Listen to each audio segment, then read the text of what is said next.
Bonjour à tous et à toutes, bienvenue sur AirPod, le podcast de la Société française d'anesthésie et réanimation. Nous sommes ravis de vous accueillir pour cet épisode de la série thématique, une série à la rencontre des experts de la Société française d'anesthésie et réanimation pour aborder des thématiques d'actualité en réanimation.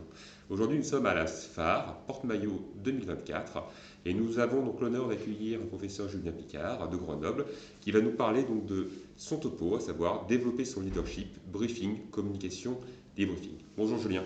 Bonjour, Merci d'être avec nous. avec plaisir. Donc on va pouvoir discuter de ce sujet passionnant.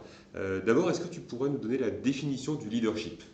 Alors c'est vrai que le leadership et donc le leader, déjà, j'aime pas trop ce mot au-delà du fait que c'est un anglicisme, car je trouve qu'il a une connotation de domination, d'individu et de comportement un peu individuel. Et d'ailleurs, dans la définition des dictionnaires, il y a une relation de domination et d'hiérarchie forte pour définir le leadership.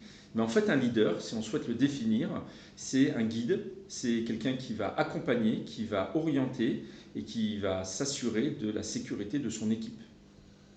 Ok. Très clair, merci. Alors, et comment est-ce qu'on peut acquérir cette compétence de leadership et l'améliorer? Est-ce que ça s'acquiert déjà? Alors oui, tout à fait. C'est vrai que la notion de leadership fait, dans notre imaginaire en tout cas, souvent appel à une notion de compétences innées. Il y a des leaders nés et puis il y a des gens qui ne sont pas leaders, qui sont plutôt suiveurs. D'ailleurs, ça aussi, sur le plan sémantique, ça pose question. Le complément de leader, c'est suiveur ou follower. Et ça me pose problème d'utiliser cette terminologie. Et donc le leader, il a souvent l'image de quelqu'un qui a toujours été un leader, comme si on naissait leader et on savait le faire d'emblée. Or, il n'y a aucune raison pour que cette compétence ne s'apprenne pas comme les autres. Et bien sûr, certaines personnes ont des prédispositions sur cette compétence de leadership, tout comme d'autres ont des prédispositions sur des compétences techniques. Mais donc, pour répondre à ta question, le leadership, ce n'est pas inné. Certains sont plus doués que d'autres au départ, mais ça s'apprend, ça se développe, et il y a toute une série d'outils qui permettent d'améliorer son leadership. Ok, merci. Finalement, dans le leadership, il y a également la notion de briefing qui est important pour structurer, si je crois, si je comprends bien.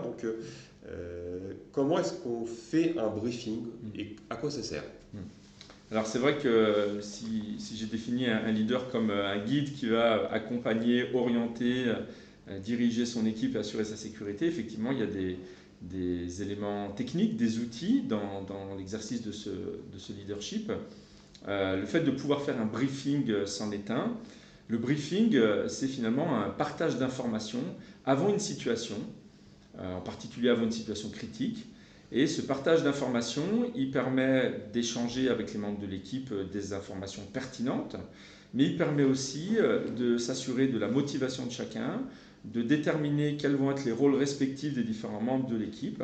Et donc, un briefing, ça se fait en expliquant les éléments factuels nécessaires à la compréhension de la situation, en les partageant avec les autres membres de l'équipe, mais en donnant aussi des indicateurs précis.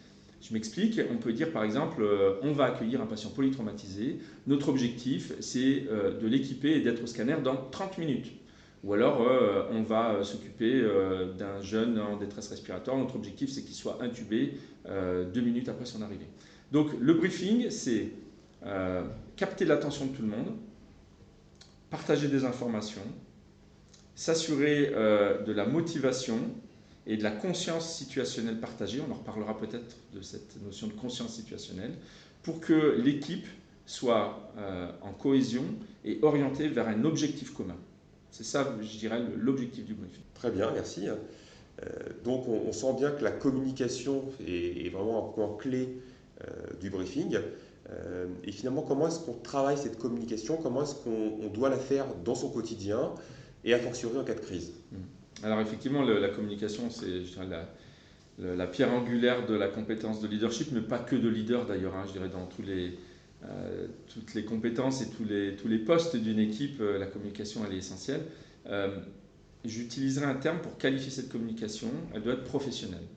Pourquoi j'utilise ce terme? Alors il est parfois connoté péjorativement, parce qu'on l'oppose à amateur peut-être, je ne sais pas, mais professionnel au sens où il ne s'agit pas d'avoir l'air sympa, d'avoir l'air cool, mais simplement d'avoir l'air professionnel, parce que pour le coup, on est dans une situation professionnelle, on est au boulot. Donc cette communication, elle doit se faire là aussi en captant l'attention de tout le monde, et elle doit se faire de façon factuelle. C'est-à-dire qu'il y a des éléments qu'on souhaite transmettre. La base de la communication, c'est la transmission d'informations. Il y a des éléments qu'on souhaite transmettre aux membres de l'équipe, et pour s'assurer de cette transmission, il va falloir utiliser des outils. On va utiliser par exemple ce qu'on appelle la communication sécurisée. La communication sécurisée, c'est s'assurer que cette communication elle atteint son objectif. Par exemple, lorsque je veux transmettre une information, ce qui m'importe, c'est d'être sûr que le message il a été transmis à la bonne personne et que cette personne l'a reçu pour effectuer l'action commandée. Exemple, plutôt que de crier à la volée « faites de l'adrénaline » au décours de la prise en charge d'un arrêt cardiaque, eh bien on va demander « François, peux-tu faire 1 mg d'adrénaline en IVD au patient ?» Et François va me répondre « Adrénaline, 1 mg, faites ». Cette boucle, cette communication sécurisée, c'est un des outils de communication qui nous permet de s'assurer de sa bonne réalisation. Et puis, ça c'est, on va dire, le quantitatif. Le qualitatif, sur la teneur de la communication, ça va être aussi adapté aux situations, mais de façon générale, on va parler souvent de communication positive. Alors, vous en avez peut-être déjà entendu parler, on parle des fois de communication non violente. Ce n'est pas tout à fait la même chose que la communication positive, mais c'est assez proche. La communication positive, ça consiste à faire passer des messages de façon positive. C'est bien sûr lors de la communication au sein d'une équipe, mais ça peut être aussi avec nos patients ou avec notre hiérarchie, avec des personnels administratifs. Et cette communication positive, elle a un impact. On a des travaux scientifiques dessus qui montrent son impact à la fois sur le stress ressenti des gens avec qui on va communiquer, mais à la fois aussi sur les performances des individus et des équipes. Donc communiquer, pour un leader, c'est sa première compétence. Il va falloir utiliser des outils objectifs, solides de communication, dont la communication en boucle. Et il va falloir aussi s'habituer à utiliser une modalité de communication qui soit positive au sens où elle va entraîner de la motivation, de l'adhésion des membres de l'équipe, au-delà d'être factuelle sur son contenu. Donc si je comprends bien, la communication en boucle qui est très utile en cas de crise, pour bien l'utiliser le jour J, il est utile de l'utiliser au quotidien. Alors il est utile d'utiliser au quotidien, en effet, puisqu'on ne se sert bien que de ce dont on se sert souvent. Néanmoins, il ne faut pas tomber dans les excès. Je vais te faire une caricature. Je ne veux pas demander François, veux-tu aller déjeuner au self? François me répond déjeuner au self, oui, prêt. Ça deviendrait un peu caricatural. On pourrait faire des sketchs là-dessus d'ailleurs. Non, l'idée c'est de l'utiliser bien sûr dans toutes les situations de crise, parce que ce sont dans ces situations où la fatigue, le stress peuvent entraîner des biais cognitifs, et la communication sécurisée est un des outils qui limite les conséquences de ces biais. Mais ça peut être également utilisé en situation de routine, là où il y a des enjeux très concrets. Je m'explique, par exemple en chirurgie cardiaque, lorsqu'on va partir en CEC et qu'on va administrer de l'héparine, eh bien, il est essentiel que cette héparine elle est administrée à la bonne dose, que tout le monde le sache, le pompiste, le chirurgien, l'anesthésiste, et on va utiliser typiquement la communication sécurisée dans ces situations-là. S'entraîner à le faire régulièrement permet de bien le faire, et on en reparlera certainement, la simulation est à mes yeux un outil idéal pour s'entraîner à communiquer de façon efficace. Parfait, merci. Et donc, après la crise, est-ce qu'il faut faire un débriefing? Et si on fait un débriefing, qu'est-ce qu'on en attend? Quels sont les acteurs de ce débriefing? Et puis, quand est-ce qu'il faut le faire et comment? Alors la réponse est oui, catégoriquement. Il faut faire un débriefing. Alors le débriefing, c'est une pratique qui, à l'origine, vient du monde militaire et dont l'objectif premier était de réduire l'incidence des stress post-traumatiques après des situations traumatisantes pour des équipes, des collègues militaires. Donc c'est le premier objectif, ce diffusing émotionnel. Néanmoins, on connaît bien le débriefing dans le monde de la simulation parce que c'est pratiqué depuis quelques années maintenant. Le débriefing, on va distinguer celui qui va être réalisé dans des situations pédagogiques, c'est-à-dire des situations provoquées, relativement maîtrisées et cadrées, du débriefing qu'on va faire à la suite d'une situation réelle, imprévue, potentiellement traumatisante. On va, pour le moment du débriefing, souvent parler de débriefing à chaud, c'est-à-dire c'est le débriefing qu'on va faire dans la foulée de la situation, et on parlera de débriefing à froid lorsqu'on fera ce débriefing plus tard. Si l'on en reste à l'objectif premier du débriefing, qui est de gérer les émotions et d'éviter l'évolution vers un stress post-traumatique, seul le débriefing à chaud a réellement de l'intérêt. C'est pour ça qu'on a tendance à dire, y compris en simulation, que le débriefing doit être fait le plus tôt possible après la situation. Néanmoins, on peut parfois faire des débriefings à distance Les deux ne sont pas antinomiques, on peut faire les deux, un débriefing à chaud et un débriefing à distance. Et là, on va se rapprocher d'autres pratiques, le retour d'expérience, le rétex, la réunion de morbimortalité. Et c'est plus tout à fait le même objectif, notamment on est moins dans la gestion des émotions. Donc le débriefing, il doit être fait, on ne peut que le conseiller. Au-delà de participer à cette gestion des émotions et de réduire l'impact d'une situation stressante ou traumatisante sur des professionnels de santé, ça participe à la cohésion des équipes et ça améliore les pratiques individuelles et les pratiques d'équipe. Quand on va faire ces débriefings, il faut que ces débriefings ils soient menés par quelqu'un qui a l'habitude d'en faire. Alors idéalement qu'il y ait une formation, et en tout cas c'est indispensable en simulation, puisqu'il y a un côté pédagogique et qu'on le fait de façon provoquée, organisée. Dans des situations à chaud, après, je sais pas moi, un déchocage qui se passe mal ou un arrêt cardiaque la nuit à 2 h du matin, on peut imaginer ne pas avoir toujours des experts ou des professionnels de la simulation de disponibles, mais néanmoins, on peut avoir une formation au débriefing et puis surtout, on peut avoir des guides au débriefing, des outils qui nous permettent de réaliser un débriefing. Et s'il y a un mot-clé pour définir le débriefing, c'est structuré. Un débriefing, classiquement, ça passe par 3 étapes. Le ressenti émotionnel, la description factuelle, et ensuite l'analyse pour améliorer les pratiques à travers des conclusions. Voilà. Ressenti émotionnel, qu'est-ce que vous en avez pensé? J'étais stressé, je suis triste, j'ai envie de pleurer, je suis fâché, je suis énervé, j'ai l'impression qu'on a raté quelque chose.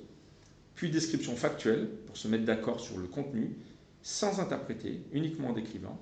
Et enfin, ayant pu mettre ses émotions, alors de côté, je ne sais pas si on y arrive, mais en tout cas ayant pu poser ses émotions, ayant réussi à se mettre d'accord sur le factuel, on arrive de façon plus objective à décrire l'analytique et à se mettre d'accord sur comment on ferait la prochaine fois. Tout n'est pas toujours réalisable à chaud, à 2 h du matin, déjà parce qu'on n'a pas toujours le temps, c'est souvent la limite qu'on nous cite pour dire on ne peut pas faire des briefings, on n'a pas le temps, il y a un autre déchocage qui arrive, il est 2 h du matin.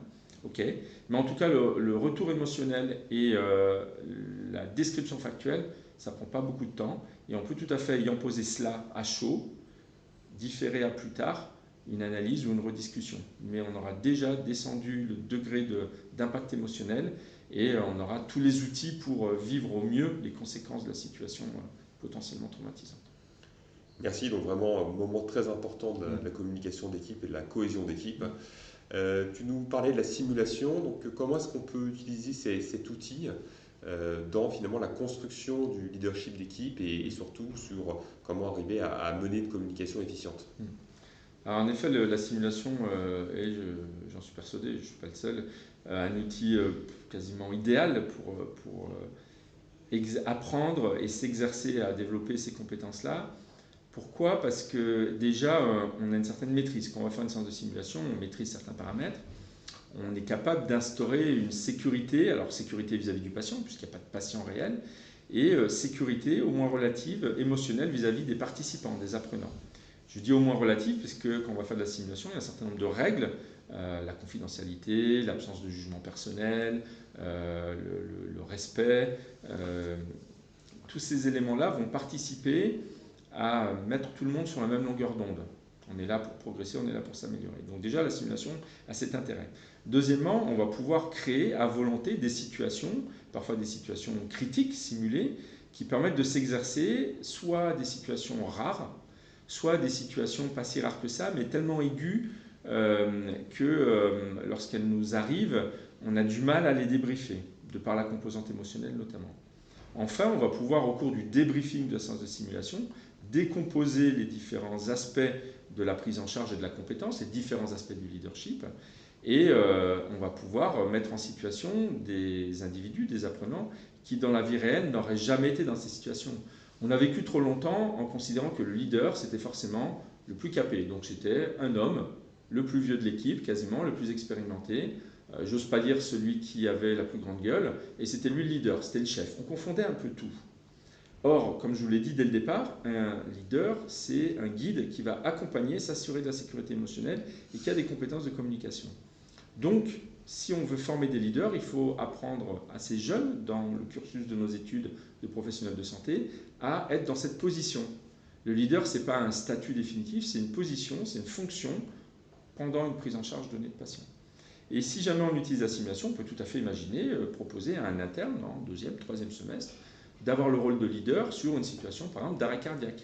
ce que dans la vie réelle, il n'aura l'occasion de pratiquer que plus tard, lorsqu'il sera tout seul de garde ou lorsqu'il aura une certaine expérience, parce que assez naturellement, s'il y a un arrêt cardiaque la nuit et qu'il est seniorisé, ce sera le senior qui prend cette position. Donc la simulation, ça permet de mettre en position de responsabilité, et que ce soit sur le leadership ou sur d'autres compétences, d'exercer à des compétences qui jusque-là n'étaient soit pas enseignées de façon formelle, et qui pourtant sont des compétences essentielles pour la performance des individus et des équipes, et donc pour la qualité et la sécurité des soins. Eh bien merci pour cette belle réponse et pour cette belle présentation. Donc nous avons eu le plaisir d'accueillir le professeur Julien Picard du CHU de Grenoble sur la question du leadership. Merci à tous pour votre écoute et vous pouvez retrouver l'intégralité des podcasts sur la plupart des plateformes. Merci.